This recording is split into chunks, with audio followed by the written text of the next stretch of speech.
Ilan yung anak? Wala. Ah, virgin. Sumali, nahihiya lang ako. Huwag kang mahiya, ate, oy. Di ka nga nahihiya na pinapakita mo yung irigasyon mo dyan, no? Tingnan mo, bumubuka-buka. Ah, walang nakikinabang. Niloloko lang. Niloloko ka? Sa ganda mong yan? Oo, hindi ako swerte sa pag-ibig. Magdamo ka kasi ng Bermuda mo kasi. Wala akong Bermuda, malinis. Kunwari ka pa. Nandito ako yung may sa Taiwan. Bakit? Nagtanong ba ako kung nasaan ka? Kasi sinagot ko na para mabilis. Eh naman akong balak tanungin. Sana Hindi, ko. iba ang gusto kong malaman. Ano gusto mo wala na malaman? Bakit ganyan yung gilagid mo? Bakit na meron sa gilagid ko? Mamula-mula. Bakit wala nakikisali sa'yo ngayon? Matumal ka yata. Eh, kasalanan ko ba na walang gustong pumasok sa banga-banga mo? Next time, palagyan mo ng brace para magdikit-dikit. Ayoko nga. Hindi pwede kasi pag ngumasngas ako may nasasabit. Para pag umasngas ka sa susunod, dikit-dikit na yung ngipin mo. Angit nga kasi kung makangasngas ako ng mabermuda o di magsabit-sabit. Subukan ko basta sa'yo ko ingasngas. Wala namang ngangas na sa akin, sarado. Ah, paano? Bakit ka pa umakyat dito kung sarado na pala? Siyempre nilulumot yan. Paano yan makapasok? Kailangan ng steel brass. Kasi, Mamis nga ako. oo, totoo naman. Kasing nag-invest sa pagpapayaman. Hindi ako mayaman. Anong hindi? Oo, may sarili kang airport. Wala ah. Ayan. Hindi airport to. Naiya Terminal 3. Hindi, Terminal 6. Ay, naku, mahilig ka sa 6 ah. Huwag mo masyadong magpalata, ate. Hinaheadate ako sa'yo. Anong hinihid eh? Kasalanan kulang kay mo ate sa ana-ana tapos akong sisihin mo. Yun nga eh, parang ito ba yata yung ano, yung sobrang pag-abroad na nakulangan. Nakulangan sa ana-ana? Ano ba yung ana-ana na yun? Yung ana-ana, yan yung kulang sa'yo. Okay, taga saan ka ba?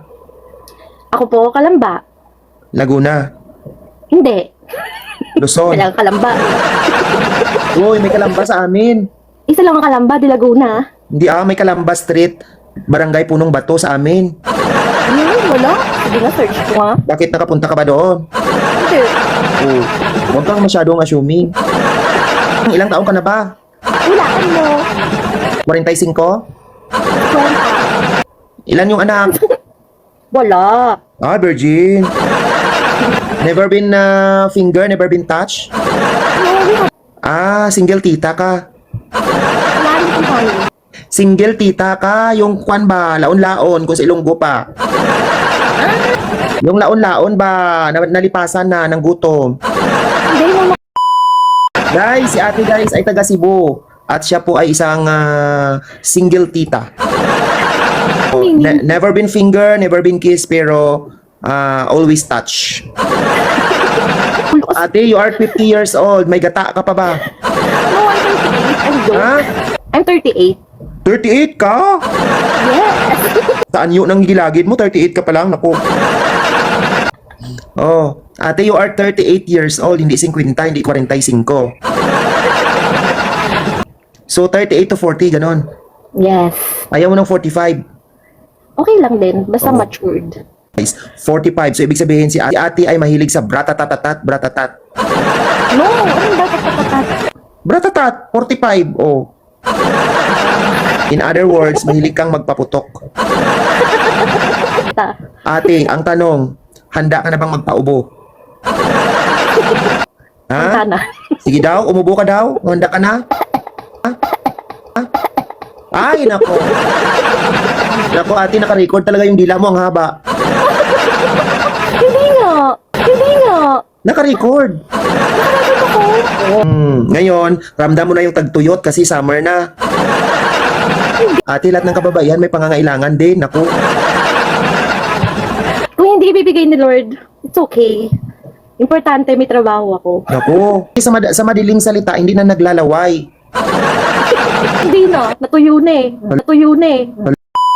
Okay, so nandito na tayo sa pinaka-exciting na part, guys. Okay, so ang ating guest ngayon, guys, ay si Ate Teresa. 38 years old, mula po yun sa Cebu ngayon, but kasalukuyan pong nasa ibang bansa. Ayan, single tita po ang ating searcher for tonight, guys. Ayan, never been kissed, never been finger, but always touch. Okay, we are looking for 38 to 45 years old. 38 to 45 years old po ang ating hinahanap. Ayan. So, wag na kayong maghanap guys ha, kasi wala na daw maipipiga kay Ate Teresa. Wala nang gata-gata guys, kayo na bahala magpagata. Pero ang pinaka-exciting na part guys ay si Ate Teresa ay handa nang magpaubo.